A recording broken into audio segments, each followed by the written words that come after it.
لو أنزلنا هذا القرآن على جبل لرأيته خاشعا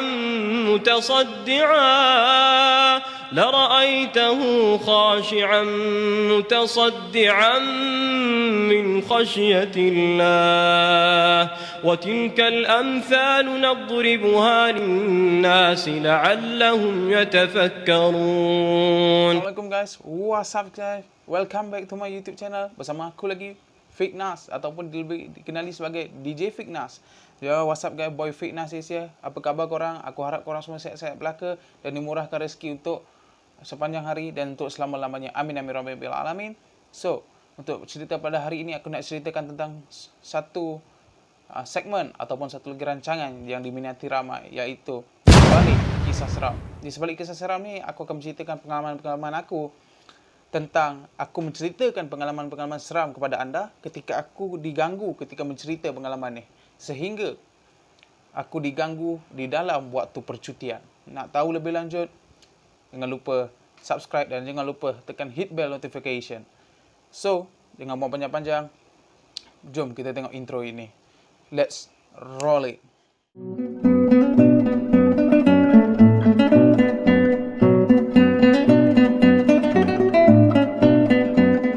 So, untuk cerita yang pertama ini. Cerita yang pertama ni aku nak bagi tahulah kan, sepanjang aku orang kata terjerumuskan diri aku ataupun membuat konten-konten seram di dalam YouTuber aku ini, dalam masa beberapa bulan ni, ini terpulanglah kepada semua para penonton dan para pendengar yang saya sangat sayangi, ataupun para pendengar dan para penonton Fiknas Studios. Anda nak percaya, anda percaya. Anda tak nak percaya pun tak apa. Anggaplah semua ini hanya sekadar hiburan sahaja, dengan mudah taksub dengan apa yang telah disampaikan, dan yang tauladan kita simpan, dan yang syirik jangan dicari. Okey, untuk kisah diri aku sendirilah. Kalau korang ingat lagi kan, aku menceritakan tentang misteri malam asrama. Misteri malam asrama yang aku pernah mengatakan ada orang kata apa tu, dekat dalam dom dia tu, dia dialihkan di tempat tidur. Dia dialihkan di tempat tidur, dia tidur atas katil tapi dia tidur dekat luar. Okey. Waktu aku sedang mencerita kisah tu, aku dah habis kisah tu apa semualah. Kan? Aku kebetulan tu besok malam yang aku cerita tu, aku gerak pergi Melaka dengan family aku. Dah sampai dekat satu homestay ni, aku pun tidurlah, masing-masing ada bilik. Aku seorang, mak ayah aku bilik sebelah. Dan sebelum aku nak tidur, aku main phone apa semua. Anak mata aku ni ternampak dekat tepi bucu dinding dekat tingkap, ada seorang wanita yang sedang berdiri dengan pakaian yang serba putih, rambutnya panjang dan menjurai ke bawah. Aku fikir itu adalah satu perasaan aku lah. Masa tu aku ingatkan aku mencerita ni, aku takut ke apa ke kan. So aku kata perasaan je, tak ada apalah.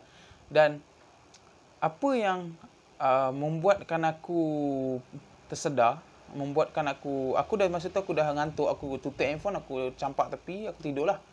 Dan tiba-tiba aku dikejutkan oleh ayah aku sendiri. Kita orang bercuti kat Melaka kat satu homestay tu. Ayah aku kejutkan aku. Dia kata, Fik. Aku tersedar, apa tu? Nafas aku tercungap-cungap tau. Macam orang nak hilang nyawa. Ayah aku. Lepas tu dia bacakan aku, dia sapukan air kat muka aku, dia tepuk-tepuk pipi aku, dia tampar apa semua. Okey tak? Okey. Lepas tu ayah aku kata, tak apa, kau tidur bilik papa. Tak apa, papa jaga, papa tengok kan. Sampai ayah aku dengar bunyi orang berlari dekat bawah. Rumah kita orang ni, homestay ni kita orang sewa satu rumah teres yang 2 tingkat, double story. Ayahku dengar orang berlari kat bawah, buka tutup TV, tarik kursi meja makan, lepas tu buka tutup pintu. Jadi orang kata macam, ayahku turun bawah seorang-seorang. Dia kata, dia tengok kat bawah tak apa-apa pun. Dia buka pintu kat belakang, lepas tu dia buka pintu dapur, tak ada apa-apa. Lepas tu dia tengok dekat cermin dekat depan, tak ada apa-apa langsung. Lepas tu dia naik atas. Besok tu dia ceritakan dekat aku. Papa dengar suara kau panggil nama Papa. Tapi Papa apa ni, kau panggil nama Papa tu dalam keadaan kau macam nak habis nyawa. Macam orang kata, apa? Macam tu.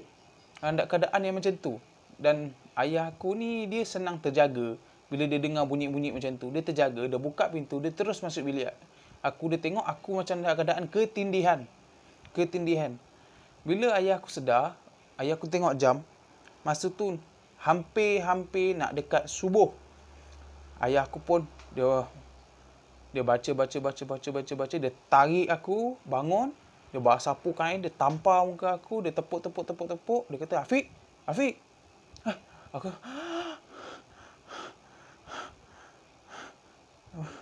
ayah aku tanya okey ke tak, dia pindah dan alhamdulillah tak ada apa-apa yang berlaku. Dan tiba-tiba dekat sana macam orang kata ada seorang lah sepupu angkat aku dekat Melaka tu.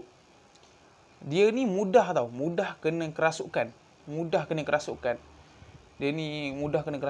Waktu kita orang tengah makan pagi, seingat aku pukul 8 pagi aku rasa, 8.30 pagi ke pukul 9 macam tu. Kita orang tengah makan, tiba-tiba dia seorang wanita lah. Aku bagi nama samaran dia, nama panggilan dia lah. Kak Uda. Okey panggil. Tiba-tiba dia datang dekat ayah aku, dia cakap macam ni. Akulah yang kacau kau semalam. Guys, kau cuba tengok.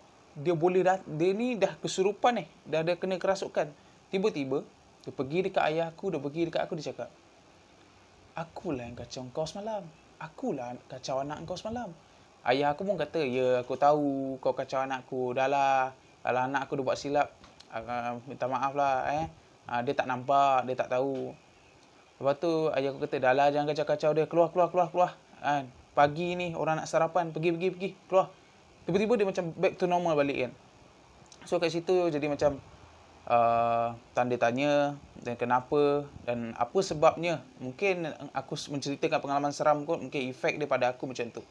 So aku tak nak buat cerita seram ni pun tak boleh sebab ini dah konten aku sendiri. Dan kalau aku biarkan begitu saja, rugilah kan. Subscriber pun dah lebih daripada 10. Orang kata lebih daripada 10 tu walaupun 20, orang kata itu pun harga juga. So kita kena teruskan walau apa pun jua yang terjadi atas diri kita kena teruskan. Itulah untuk kisah yang pertama tentang yang diberi tajuk ketindihan sebelum subuh. Okeylah, itu untuk cerita yang pertama. Untuk cerita yang kedua, cerita yang terakhir ni, aku tak boleh cerita banyak-banyak sebab kadang-kadang bila aku cerita seram ni banyak, aku akan jadi benda tu akan bermain dekat fikiran aku dan aku mudah ternampak benda-benda macam ni. Untuk cerita yang kedua ni, okeylah, sebelum kita lanjut ke cerita yang kedua, jangan lupa subscribe, like and share, hit bell notification, dan yang talah dan kita simpan, dan yang syirik jangan dicari. Jom kita mulakan dengan cerita yang kedua. Alright. So, untuk cerita yang kedua ni, agak, dia tak nak katakan misteri, ada juga misteri. Nak katakan seram, ada juga seram. Orang kata, masa pengalaman menceritakan satu pengalaman ni, seingat aku nak menceritakan tentang misteri pula pun boleh tersasul je malam ni. Misteri jalan raya ketika itu aku nak menceritakan. Sebelum aku nak buat video yang betul-betul, aku saja testing. Saja buat kan untuk konten aku supaya aku tak lupa kisah-kisah macam tu. Tiba-tiba ayah aku sampaikan dekat aku. Dia kata, ada seorang, orang kata, aku panggil dia pangkat abang lah. Dan juga dia jiran aku juga. Dia berasal daripada Sabah. Dia kata, Fik, kau tahu cerita tak? Cerita apa? Kan? Abang Erwin kau. Abang Erwin, dia ni asal daripada Sabah. Dia dulu waktu aku berniaga, dia selalu datang kat tempat burger aku ke, perniagaan aku kan. Dia ni memang Rio lah. Dia memang friend dengan aku, baik dengan aku kan. Dia kata, ayah aku tiba-tiba dapat berita. Dia kata, Abang Erwin kau? Ya bah. Dia dah meninggal dah. Kan? Dia accident dekat Putra Heights. Dia meninggal kat tempat kejadian. So, aku dapat berita macam tu dan aku lupa bila kita menceritakan tentang orang yang sudah meninggal ni, mungkin roh dia ataupun karin dia ada dekat sana. Aku sedang mencerita sajalah nak testing kan waktu mula-mula tu. Menceritakan tentang Erwin ini. Tiba-tiba waktu aku nak saja buat-buat kosong je lah, aku dikejutkan dengan tripod aku terpelanting, lampu aku jatuh, meja aku jatuh, dan juga alat-alat yang untuk aku buat video semua jatuh. Seolah-olah ada benda yang jatuhkan dan ada benda yang tak izinkan. Aku tiba-tiba teringat, baru aku tersedar. Rupa-rupanya aku menceritakan kisah ni. Hari ni mungkin dia meninggal tahun 2020. Sebelum kita kena MCO first dulu 1.0, PKP waktu dulu. Sebelum kita kena, dia meninggal. Dan aku menceritakan bercerita dan mungkin benda itu salah satu kebetulan ataupun secara tiba-tiba macam tu. Kalau mungkin nak katakan ada kaitan dengan Allahyarham pun, ya juga. Tapi disebabkan orang kata bila orang dah meninggal ni kita tak elok bercerita. Mungkin silap aku juga. Aku menceritakan tentang arwah ni, mungkin roh dia ataupun karin dia datang kan. Mungkin tak izinkan aku menceritakan pengalaman-pengalaman tentang si mati ini. Dan itulah aku kena ganggu dengan bunyi ketuk-ketukan, bunyi sergah. Aku nampak orang datang dalam mimpi aku dalam keadaan berdarah, berlumuran darah, mukanya pecah, minta tolong aku. Jadi aku jadi macam ketakutan dan aku cuba tanya pada ayah aku, tanya pada atuk aku. Atuk aku kata, sebelum kau buat video, kau buka bacaan ruqyah ataupun orang mengaji, supaya benda-benda ni tak kacau, dia hanya duduk di luar sahaja. Sebab kita kena ingat, bila kita menceritakan pengalaman seram ataupun menceritakan tentang diri dia, dia akan hadir, dia akan cakap, dia cerita pasal aku lah. Dia akan duduk, dia akan mendengar bersama. Tapi bila kita buka bacaan surau, kita bukan menghalau dia, kita cuma jangan ganggu aku tengah buat video, itu je. Itulah untuk kisah di sebalik kisah seram. Itulah untuk dia. Dan orang kata di sebalik kisah seram pada hari ini aku ceritakan, dan aku minta maaf banyak-banyak kerana tak dapat nak bercerita panjang sebab aku ada masalah hal ehwal keluarga sedikit dan juga masalah kesihatan. Sepanjang 3 minggu aku tak buat video ni, aku minta maaf. Dan jangan lupa subscribe, like and share dan enjoy my video. Dan jangan lupa sebarkan, dan korang tulis dekat ruang komen apa yang kurang, apa yang tak kena dengan video ini, dan aku akan perbaiki dengan sebaik-baiknya. Okay guys, jaga diri, patuh SOP ni tak kali kerajaan, dan jangan biarkan diri anda diselubungi misteri. Kita jumpa pada minggu depan, setiap hari Khamis ataupun hari Isnin ataupun hari Jumaat. Di minggu depan, I see you when I see you. See you for the next video. Assalamualaikum. See ya. Kalau me baby sayang, ya aku tak kasih bang, ya aku tak ada hutang. But she got me like every time of the week.